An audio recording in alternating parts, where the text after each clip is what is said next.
The battle is officially on tonight over rules to make cars get better gas mileage and emit less pollution. The Trump administration called today for rolling back Obama-era standards due to take effect over the next several years.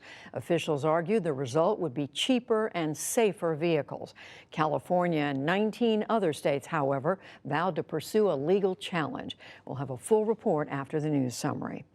In the day's other news, the National Archives is warning of a document issue as Senate Republicans try to confirm President Trump's Supreme Court nominee, Brett Kavanaugh, before the November elections. The Archives announced today that it won't finish reviewing material related to work that Kavanaugh did as a White House staffer under President George W. Bush until late October.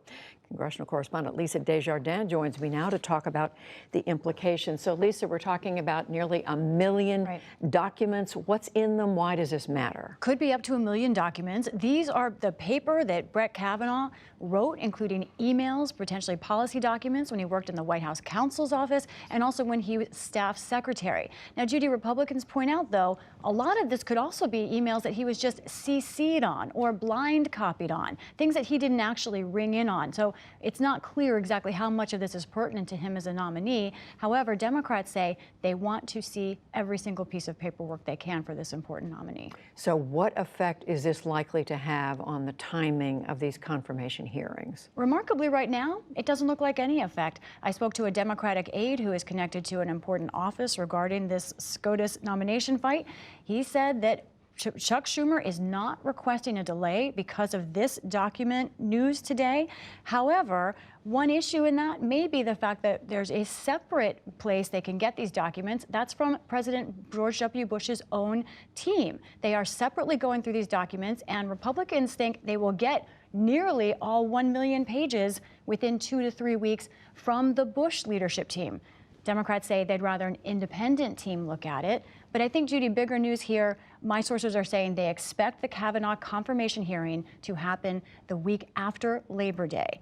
And so far, they don't see anything yet to derail it. So appears to be on track. Right now it is, but there's, again, a lot of documents to read through in a short period of time. For sure. Lisa Desjardins, thank you. In the Paul Manafort trial, federal prosecutors used a bookkeeper today to flesh out charges of bank fraud and tax evasion against the one-time Trump campaign manager. The bookkeeper testified that Manafort never mentioned foreign bank accounts where he allegedly kept millions of dollars earned from lobbying for foreign governments. She also said that he submitted falsified profit and loss statements to banks in order to get loans. Ivanka Trump, the president's daughter and senior advisor, publicly disagreed today with her father's attacks on the news media. At a Washington event, she was asked about his labeling journalists as enemy of the people. I have some sensitivity around why people have concerns and gripe, especially when they're sort of feel targeted. But no, I do not feel that the media is the enemy of the people. Mr. Trump played down any disagreement and said his daughter answered correctly. He tweeted, "It is the fake news, which is a large percentage of the media, that is the enemy of the people."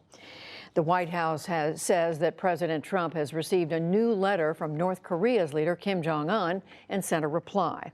Officials gave no details, but early today, the president tweeted to Kim, "Thank you for your nice letter. I look forward to seeing you soon."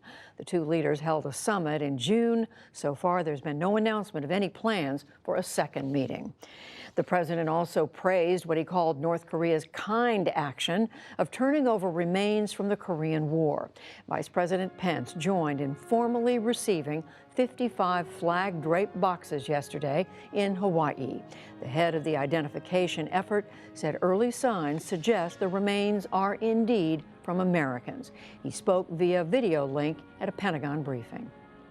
When you do see remains that have indications that they could be a person of European or African ancestry, then being an American is a good first bet.